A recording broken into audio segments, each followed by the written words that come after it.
Assalamualaikum warahmatullahi wabarakatuh. Innal hamdalillah nahmaduhu wa nasta'inuhu wa nastaghfiruh wa na'udzu billahi min shururi anfusina min sayyiati a'malina. May yahdihillahu fala mudilla lahu wa may yudlil fala hadiya lahu.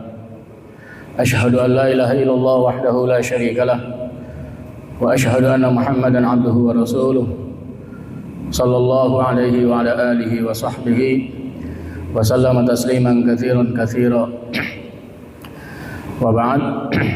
Hadirin sekalian, jemaah salat maghrib yang dirahmati Allah Subhanahu wa taala. Alhamdulillah kita masih berada di bulan Rabiul Awal. Ini bulan kelahiran Rasulullah Shallallahu Alaihi Wasallam. Ada 3 peristiwa penting dari kehidupan Nabi yang terjadi pada bulan Rabiul Awal. Yang pertama adalah kelahiran beliau, yang kedua hijrahnya beliau, dan yang ketiga adalah wafatnya beliau, terjadi di bulan yang sama. Nah, kalau lahirnya memang belum ada kesepakatan para ulama. Ada yang berpendapat tanggal 2 Rabiul Awal, tanggal 4, tanggal 8, tanggal 9. Tapi yang mu'tamad dijadikan pegangan oleh kaum muslimin, bahkan jumhur, kebanyakan para ulama itu tanggal 12 Rabiul Awal.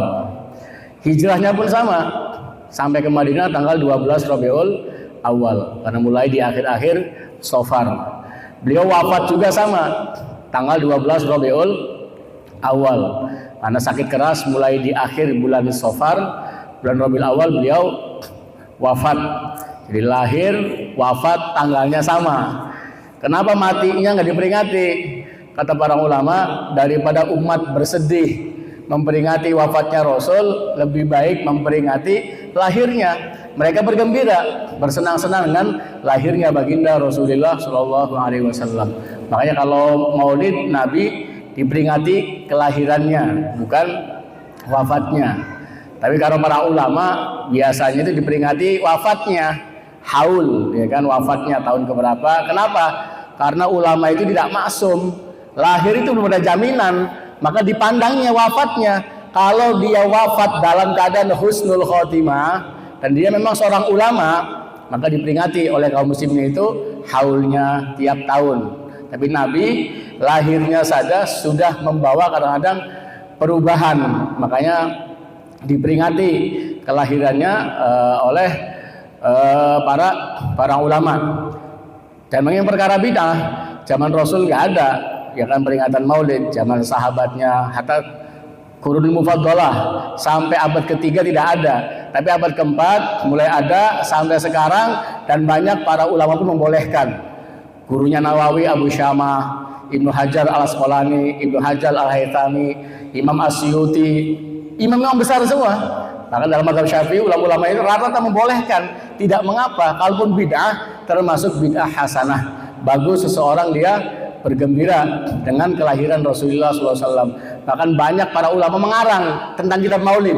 Ibnu Katsir ngarang, Ibnu Jauzi pun ngarang, puluhan bahkan ratusan ulama. Jadi sejak munculnya tidak ada permasalahan.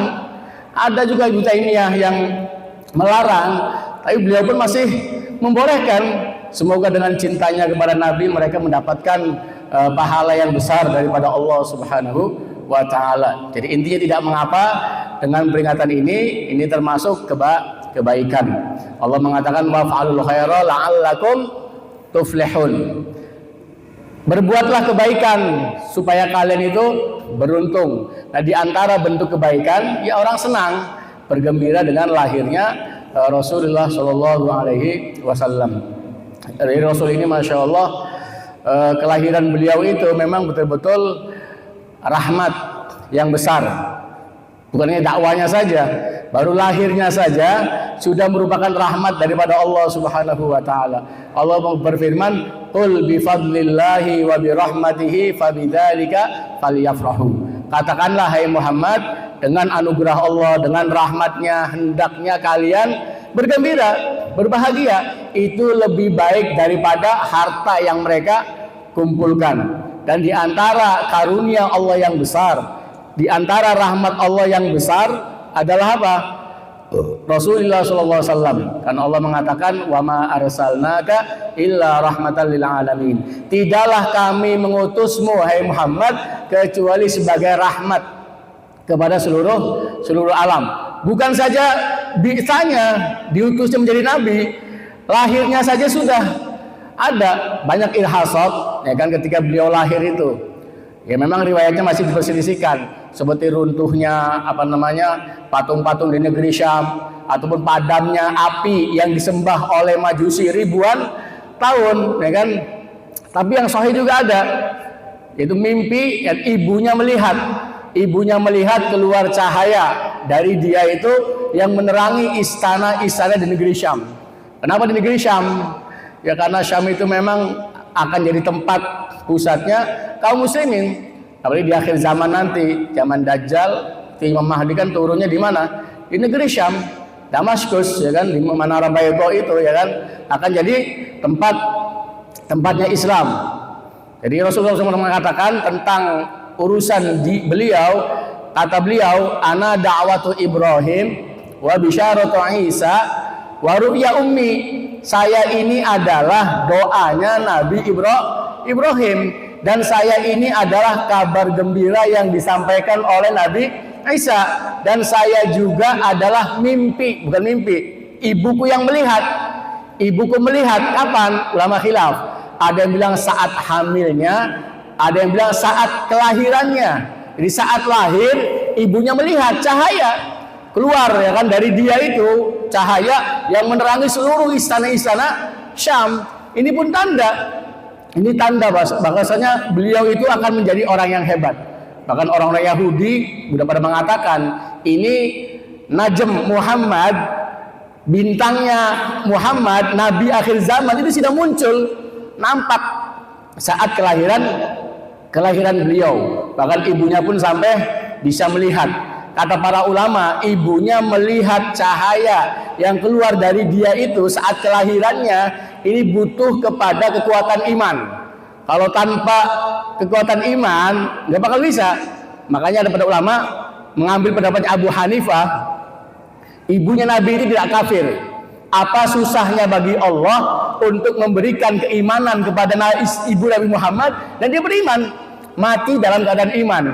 Memang ada riwayat Rasul pernah ziarah ke Madinah, ke makam ibunya, mohon ampun buat ibunya, dilarang sama Allah Subhanahu wa taala. Dengan hadis itu sebagian ulama kata begitu, ibu Nabi dalam keadaan kafir. Maka apa? Rasul tidak boleh mohonkan ampun. Tapi dengan hadis lain banyak, kayak hadis tentang beliau melihat cahaya keluar dari dia yang menerangi istana-istana Syam. Ini pun hal yang ringan. Ini butuh kekuatan iman. Dan beliau, kata Abu Hanifah, apa susahnya Allah memberikan iman kepada beliau sebelum dibangkitkan di akhirat, ya kan? Dia beriman sama Allah dan Rasulullah SAW. Jadi ini pun masih terjadi khilaf para ulama. Ya, contoh kayak bapak Nabi, ada yang bilang di neraka. Memang hadisnya betul, hadis Muslim. Ketika ada seorang nanya, wahai Rasul, di mana bapak saya? Inna abi wa abaka finnar. Sesungguhnya bapakku dan bapakmu di neraka. Taman arti bapak kan nggak mesti bapak tegas, bapak langsung. Paman pun disebut dengan bapak. Dengan istilah seperti itu, alasan macam-macam para ulama, ya kayak Asy'ari itu contohnya, berpendapat bahwasanya bapak Nabi di surga. Ya kita masih hadis itu perlu penjelasan juga.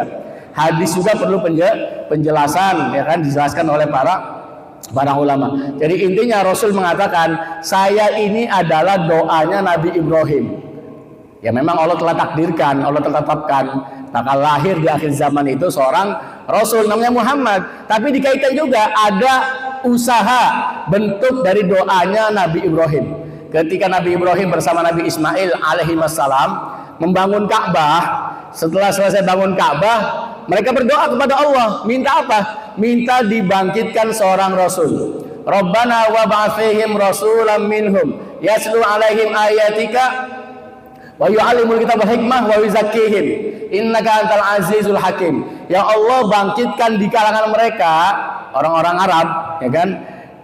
Seorang rasul dari kalangan mereka yang tugasnya membacakan ayat-ayat Engkau, mengajarkan kitab al-hikmah dan mentazkiyah mereka. Sesungguhnya Engkau Maha Aziz, Maha Perkasa, Maha Bijaksana. Nah kata Rasul, saya lah doa Nabi Ibrahim yang didoakan.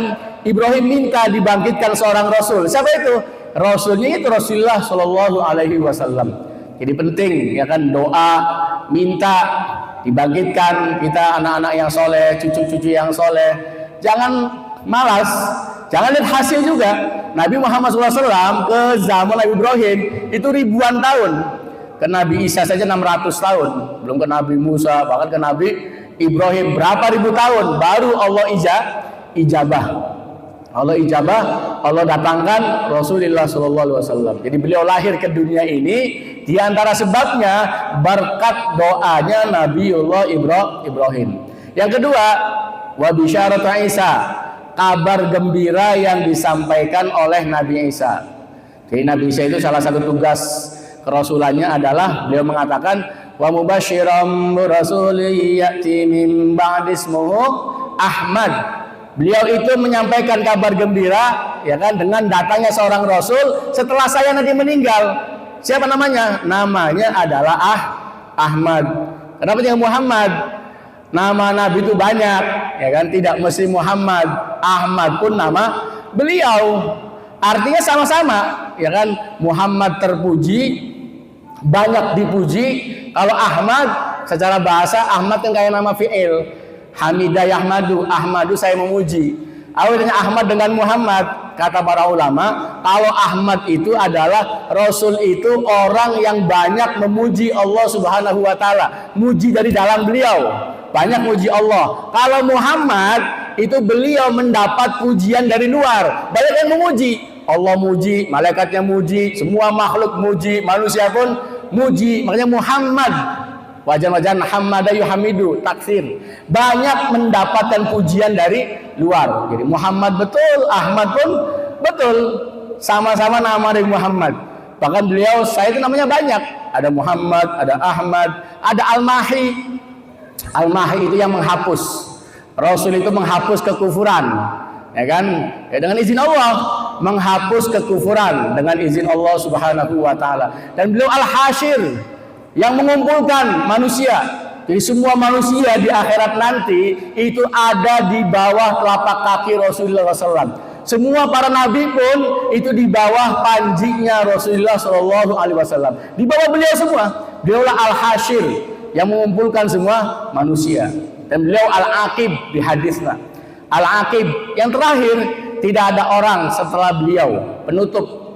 Itu mana Al-Aqib. Jadi banyak ulama sebutkan, bahkan ada yang menyebut sampai 1000 nama. Cuman memang riwayat kurang dipertentangkan yang 1000 ini. Paling yang sohe-sohe paling puluhan, ada yang menghitung sampai 200 lebih nama Nabi Muhammad SAW. Jadi intinya beliau itu memang doanya Nabi Ibrahim, kabar gembira yang disampaikan Nabi Isa, dan juga ibunya melihat saat hamilnya atau saat lahirnya itu cahaya yang menerangi istana-istana di negeri Syam. Jadi memang ini beliau ada tanda memang bakal jadi bukan orang sembarangan, makhluk sebaik-baik makhluk, khairul khalqi kullihim, sebaik-baik makhluk. Nah, insyaallah pada kesempatan kali ini saya akan sampaikan beberapa kekhususan Nabi Shallallahu Alaihi Wasallam biar kita tahu kita itu punya Allah yang agung, punya Nabi pun yang agung. Kita ini bukan umat sembarangan, umat Nabi yang agung, Nabi Muhammad Shallallahu Alaihi Wasallam. Ini kekhususan, banyak ulama karang kitabnya. Para ulama dulu karang kitab namanya Khosais Muhammad, bahkan umatnya, kekhususan Nabi Muhammad dan juga umatnya. Memang kita kaum muslimin harus meyakini Allah telah mengkhususkan Nabi kita Muhammad itu di dunia sudah Allah putuskan, dan memang beliau itu punya sifat, ya kan, punya kekhususan yang memang dikhususkan kepada beliau, tidak buat yang lainnya dari para nabi manusia ataupun makhluk. Tujuannya apa? Allah ingin menampakkan kedudukan beliau, ketinggian derajat beliau, menjelaskan kemuliaan umatnya atas selain umat Rasulullah Shallallahu Alaihi Wasallam.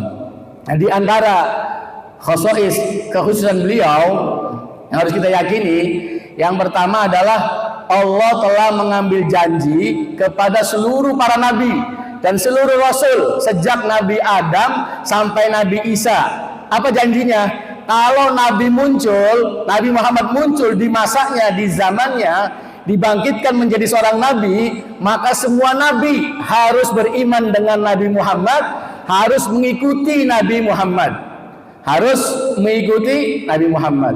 Allah berfirman dalam Al-Quran, wa id akhadallahu mitsaqan nabiyyina lama ataitukum min kitabin wa hikmah. Ketika Allah mengambil janji kepada para nabi, ketika kata Allah, saya memberikan kalian dari kitab dan hikmah. Tsumma ja'akum rasulun musaddiqun lima ma'akum. Kemudian datang kepada kalian rasul yang membenarkan apa yang ada bersama kalian. Latu'minunna bihi wa latansurunnah. Hendaknya kamu semua, hai para nabi, para rasul, beriman dengannya dan menolong dia, membantu dia. Kata Allah, a'aqrartum wa akhadtum ala dzalikum isri. Apakah kalian setuju, hai para nabi, dan mau mengambil sumpah perjanjian dengan saya ini? Maka para nabi dan para rasul mengatakan, qalu aqrarna, kami setuju wahai Allah. Maka kata Allah, fashhadu wa ana ma'akum minasyahidin. Saksikanlah, maka saya pun ikut bersaksi bersama kalian semua. Nabi Muhammad ini kita harus beriman dengannya, harus menolong dia. Bayangkan, jadi sebelum lahirnya saja para nabi ini sudah diambil sumpah oleh Allah untuk beriman sama Nabi Muhammad, untuk menolong Nabi Muhammad, buat mengikuti Nabi Muhammad. Makanya tidak boleh orang ikut syariat nabi lain. Kalau kita baca kitab Taurat hari ini, ya, tinggalkan syariat Muhammad, sesatlah kita. Harus mutlak ikut Rasulullah Shallallahu Alaihi Wasallam. Yang kedua, Allah menghabarkan kepada kita, Nabi Muhammad itu dosa-dosanya telah diampuni oleh Allah Subhanahu wa taala, baik yang lalu maupun yang akan datang. Ini pun kekhususan beliau. Tidak ada selain beliau dijanjikan ampunan. Allah mengatakan, inna fatahna laka fatham mubina liyaghfira lakallahu ma taqaddama min dhanbika wa ma ta'akhkhar. Bayangkan, Allah mengampuni bagimu apa yang lalu dari dosamu dan apa yang akan datang. Yang lalu akan datang sudah diampuni oleh Allah Subhanahu wa taala. Nabi punya dosa. Dia di sini punya dosa, cuman dosa yang bukan yang menghinakan. Dosa besar nggak mungkin. Dosa kecil pun itu hanya istihad beliau. Istihad beliau. Kayak beliau berpaling ketika datang orang buta. Ini istihad beliau. Mungkin istihadnya dianggap salah di mata Allah gitu kan, bukan dosa beneran, beliau maksum. Bahkan dosanya sudah diampuni oleh Allah Subhanahu wa taala. Wa wada'na anka wizrak. Kami hapuskan dari Muhammad dosamu. Dosa beliau dihapus oleh Allah Subhanahu wa taala. Ini kekhususan beliau. Selain Nabi Muhammad belum ada. Yang ketiga, Allah bersumpah dengan kehidupan beliau. Di Quran Allah mengatakan, la'amruka innahum lafi sakratihim ya'mahun. Demi umurmu, demi hidupmu hai Muhammad, sesungguhnya mereka itu terombang-ambing dalam kesesatan mereka.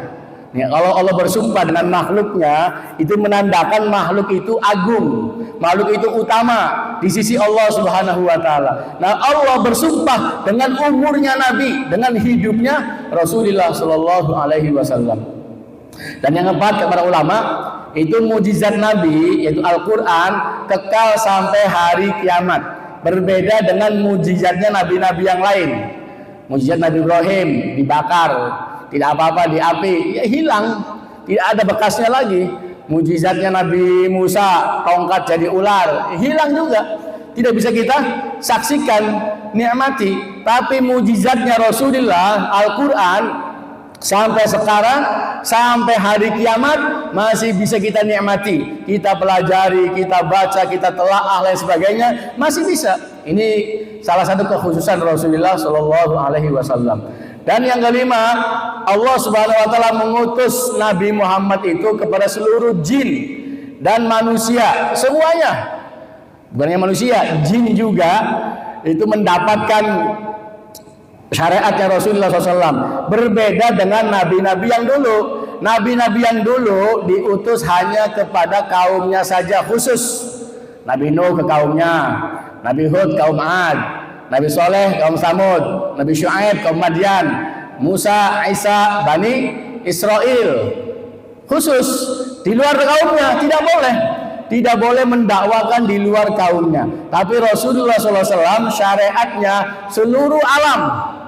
Mau Asia, Eropa, Afrika, Amerika, semua harus sampai dakwanya Rasulullah SAW sampai hari kiamat. Inilah kelebihan Rasulullah SAW. Makanya Rasul sudah pernah dakwah pakai ya kaum, ada tapi jarang. Ya kan, bahkan di Quran ya ayuhan nas, wahai manusia. Pakainya wahai manusia. Kalau nabi-nabi lain kaum ya kaum. Wa ila adin akhahum hudan qala ya qaumi ibudullah, ya qaumi ibudullah. Wa ila Samud akhum salihah faqala ya qaumi ibudullah. Semua ya kaum Rasulullah ini buat seluruh manusia. Dan yang keenam, Rasulullah SAW itu Allah Subhanahu Wa Taala tidak pernah memanggil nama Nabi Muhammad namanya saja. Tidak pernah memanggil nama beliau namanya saja. Ya Muhammad, nggak pernah. Sok buka dari Al-Fatihah sampai Anas. Kalau ketemu jago. Sampai botak pun, sampai kiamat pun nggak bakal ketemu kata-kata ya Muhammad. Kenapa? Mengagungkan beliau. Sok nabi lain di Quran dipanggil namanya saja. Ya Adam banyak, ya Adam uskun anta wa zawjukal jannah. Ya Nuh banyak juga. Ya Nuh hubit bisalamin minna wa barakatin alaik. Ya Musa banyak lagi. Ya Musa ini stopin kalau nabi sallallahu alaihi wasallam. Ya Yahya khudil kita bi quwwah. Ya Daud inna ja'alnaka khalifatan fil ard. Ya Isa ini mutawaffika. Semua nabi tanpa terkecuali. Adam sampai Nabi Isa dipanggil hanya namanya saja. Tapi Nabi Muhammad kenapa tidak ada dipanggil namanya? Ya Muhammad. Kenapa nggak ada ya Muhammad? Tapi selalu manggilnya ya ayyuhan nabi, wahai seorang nabi. Ya ayyuhar rasul, wahai seorang rasul. Ya ayyuhal muzammil, ya ayyuhal mudassir. Ada nama Muhammad cuman 4 tempat. Itu pun bukan memanggil, sedang bercerita. Khobar, jadi beda memanggil dengan bercerita. Bercerita mah ada. Wa ma Muhammadun illa rasul. Tidaklah Muhammad itu kecuali seorang rasul. Pasti dikasih gelarnya. Ya kan? Muhammadur Rasulullah. Muhammad itu adalah utusan Allah. Maka Muhammadun aba ahadim min rijalikum walakin Rasulullah wa khataman nabiyyin. Muhammad itu bukan bapak salah seorang kalian, tapi beliau utusan Allah dan penutup para nabi. Dikasih gelarnya. Setiap cerita Muhammad pasti dikasih gelarnya. Wa ma nuzila ala Muhammad, dan apa yang diturunkan atas Muhammad. Ada 4 tempat. Nama Nabi Muhammad dan 4 tempat di Quran. Surah Al-Fatihah ada akhir, surat Muhammad, ya kan, ada lagi surat Al-Imran, ada surat Al-Ahzab. Ini 4 tempat. Cuma tidak manggil, tidak pernah ada. Selalu dengan gelarannya. Kenapa beda? Nabi lain dipanggil namanya saja, kalau beliau nggak pakai namanya langsung, ya kan, pakai gelarannya. Ya ayuhan nabi, ya ayuhan rasul. Bahkan pamannya ini Abu Thalib merasa ponakan dipanggil, ya Muhammad, sini kamu. Yang nggak ponakan dia, Muhammad, sini. Ditegur sama Allah. Allah bilang ya ayyuhalladzina amanu la taj'alu du'a ar-rasul ka du'ai ba'dikum ba'da. Wahai orang-orang beriman, jangan manggil nabi itu seperti manggil di antara kalian, kayak manggil teman sendiri. Muhammad sini, ditegur, dilarang, jangan pakai ya Muhammad. Kalaupun ada di hadis manggil Muhammad itu ya Muhammad, itu orang-orang Arab Badui, orang Arab pedalaman, nggak tahu adab sopan santun, datang ke masjid Nabi, ya Muhammad. Ada yang nggak paham. Kalau orangnya sahabat yang paham adab, paham sopan santun, tinggal di kota, ya tidak manggilnya Muhammad. Ya ayyuhan Nabi, ya ayyuhar Rasul. Begitulah. Kenapa? Penghormatan. Penghormatan. Kenapa? Allah Subhanahu wa taala sampai menggandengkan nama Nabi dengan nama Allah dalam azan, dalam iqamat, dalam syahadat, ya kan, dalam sholat, ya kan ada syahadat, asyhadu an la ilaha illallah wa asyhadu anna Muhammadar Rasulullah. Kenapa nggak yang lainnya? Kenapa mesti Muhammad? Hatta pintu surga, apa tulisannya pintu surga? La ilaha illallah Muhammadur Rasulullah. Miftahul jannah, la ilaha illallah Muhammadur Rasulullah. Kenapa Muhammad? Kenapa enggak lainnya? Makanya Adam, Nabi Adam dalam Ibnu Katsir itu ketika diusir dari surga karena melanggar maksiat kepada Allah, dia lihat di pintu surga ada kalimat la ilaha illallah Muhammadur Rasulullah. Dia tawasul sama Muhammad sallallahu alaihi wasallam. Allah nanya, Bapak lemah tahu, wahai Adam, dari mana kau tahu nama Muhammad? Dia doa, Allahumma bihaqqi Muhammad antaghfirli. Ya Allah, dengan hak Muhammad ampuni saya. Ampuni saya. Maka Allah ampuni. Kata Allah, dari mana kamu tahu nama Muhammad? Ketika saya diusir dari surga, saya membaca tulisan la ilaha illallah Muhammadur Rasulullah. Kadang terlalu gampang orang tuh, harusnya palsu, maudhu. Saya bilang palsu. Ibnu Katsir itu membawakan dalam Qasasul Anbiya-nya, kisah para nabinya. Enggak mungkin Ibnu Katsir bawa-bawa riwayat yang palsu. Mungkin kalau dhaif ya mungkin, ya kan? Dhaif mungkin, ya kan? Tapi ini riwayatnya ada. Ibnu Katsir membawakan bahwa siapa Nabi Muhammad tawasul dengan Nabi Adam, tawasul dengan Nabi Muhammad, akhirnya apa? Diampuni oleh Allah Subhanahu wa taala. Memang doa Nabi Adam yang tertulis di Quran, ya tadi, Rabbana zalamna anfusana wa illam taghfir lana wa tarhamna lanakunanna minal khosirin. Tapi namanya orang susah, kalau doa itu nggak mesti satu saja. Kadang macam-macam doa dibaca. Doa Rabbana zalamna ya dibaca, doa macam-macam dibaca, hatta dengan haknya Muhammad pun diajukan kepada Allah Subhanahu wa taala. Semoga Allah mengampuni beliau. Jadi hal yang tidak ada yang mustahil. Dan inilah keutamaan Rasulullah Shallallahu alaihi wasallam. Dan dihalalkan buat Nabi itu harta rampasan perang. Nabi dulu kalau perang menang dapat rampasan nggak boleh dinikmati, dikumpulkan di gunung, datang api menelan hilang, nggak boleh makan harta rampasan perang. Nabi umatnya boleh. Tanah bagi umat Muhammad dan Nabi Muhammad suci, boleh dipakai sholat. Kita nggak masjid nggak cukup, boleh sholat di lapangan, boleh. Di jalan, boleh, di sawah, boleh, di mana saja itu boleh, di masjid, tanah, dan suci, bisa dipakai tayamum. Umat dulu, Nabi dulu nggak bisa, sholat harus di ma'bad, kalau nggak di kuilnya nggak sah. Sholat harus pakai wudhu, nggak ada wudhu nggak boleh pakai tanah, nunggu ada air baru boleh dia sholat. Tapi Muhammad dan umatnya tanah jadi suci, bahkan boleh dipakai untuk masjid maupun untuk bertayamum. Rasulullah SAW mengatakan, "Utitu khamsan lam yu'tahunna ahadun anbiya qabli." Saya diberikan 5 perkara yang tidak diberikan seorang pun dari para nabi sebelum saya. Apa yang pertama? Saya ditolong dengan rasa takut pada hati musuh 1 bulan sebelum perjalanan. Dan dijadikan bagiku tanah, masjid dan suci. Mana-mana umatku mendapati sholat, hendaklah dia sholat. Tidak halalkan bagiku harta rampasan perang. Semua nabi diutus hanya kepada kaumnya saja, dan aku diutus kepada seluruh manusia. Waqtitu syafa'ah, dan saya diberikan syafaat, kata Rasul. Beliau diberikan syafaat. Ya, para nabi nggak ada. Semua nabi-nabi itu dikasih doa mustajab. Doa mustajabnya sudah digunakan di dunia. Nabi Nuh ada doa mustajabnya, cuma sudah dipakai di dunia. Nabi Nuh karena kesel ke kaumnya, dakwah ratusan tahun gak ada yang ngikut-ngikut, akhirnya pakai doa mustajabnya. Apa itu? Rabbila tadar 'alal ardi innal kafirina dayyara. Ya Allah, jangan kau sisakan seorang pun daripada orang kafir di muka bumi. Habiskan semua, matikan semua. Kenapa? Innaka in tadarhum yudillu ibadak wa la yalidu illa fajiran kafara. Karena kalau kau sisakan mereka, mereka tidak melahirkan kecuali hanya orang kafir saja, dan hanya menyesatkan hamba-hambanya saja. Sudah hancurkan semuanya. Nabi Musa punya doa mustajab, gunakan buat menghancurkan Fir'aun. Selesai hadis tanya. Tapi Rasulullah SAW beliau simpan di akhirat. Makanya Allah kasih beliau asy-syafa'ah, syafaatul uzma. Syafaatul uzma ini syafaat yang sangat agung, yang sangat besar. Ini yang kita harapkan.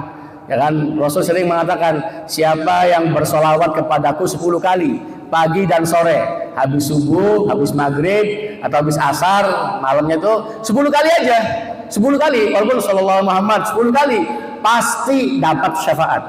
Siapa yang habis azan doa Allahumma rabb hadhihi da'wati tammah, ya kan, sampai akhir, maka apa? Dia pasti mendapatkan syafaatku. Kata beliau, syafaati li ahlil kabairi min ummati. Syafaatku itu buat pelaku dosa besar dari umatku. Jadi hanya beliau yang mampu memberikan syafaat.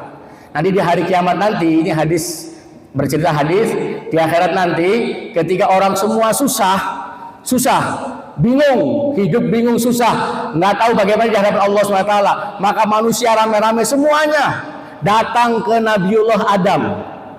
Wahai Nabi Adam, engkau ini Abul Bashar, bapaknya manusia, tolonglah kami, ya doakan sama Allah lah, bantulah kami, sedang susah ini, bantulah kami. Kata Nabi Adam, hai manusia, boro-boro nolong kalian, saya sendiri punya dosa sama Allah. Dosa apa? Saya pernah suruh jangan makan mendekati pohon khuldi, malah saya dekati, saya makan buahnya. Akhirnya saya diusir dari surga. Bahkan pakaian saya ditelanjangi oleh Allah, dipisah turun ke dunia, hatta dipisah dengan istrinya. Hanya gara-gara berbuat satu dosa, sialnya banyak. Udah, saya nggak bisa nolong kalian. Datang ke orang lain, datang ke Nabi Nuh. Wahai Nabi Nuh, Anda Rasul yang pertama diutus oleh Allah. Tolong bantulah kami susah, kami lagi susah. Kata Nabi Nuh, boro-boro nolong kalian, saya sendiri punya dosa sama Allah. Dosa apa? Pernah saya minta Allah supaya selamatkan anak saya, tapi ditegur sama Allah, innahu laisa min ahlik, itu bukan anakmu, itu amal yang tidak baik.